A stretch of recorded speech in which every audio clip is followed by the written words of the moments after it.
Inside your HotSpring Spas and Pool Tables 2 Emergency Kit, you will find 2 extension cords, a bucket heater, and a small space heater. The first thing you are going to do is make sure that you have enough cord so that the bucket heater can be fully submerged into the body of your hot tub without submerging the plug-in. Once you have established the appropriate amount of extension cord, submerge the bucket heater into the main body of your hot tub.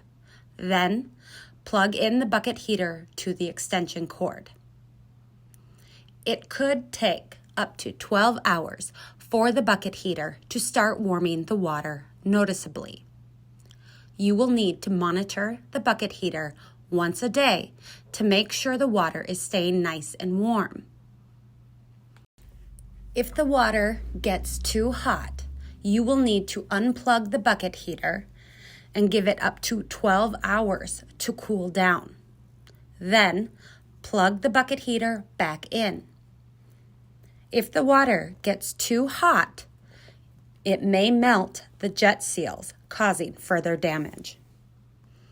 You are responsible for monitoring your hot tub until a tech can come out to assess the situation.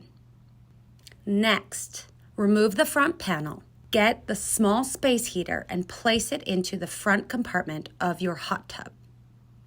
The space heater will keep the pipes and components warm to prevent further freezing and help thaw what may already be frozen. Once you have made sure that your space heater is on and running, replace the front cabinet. If possible, please use 2 separate outlets for the 2 different heaters. You will want to monitor both the space heater and the bucket heater until our tech is able to make it to your home.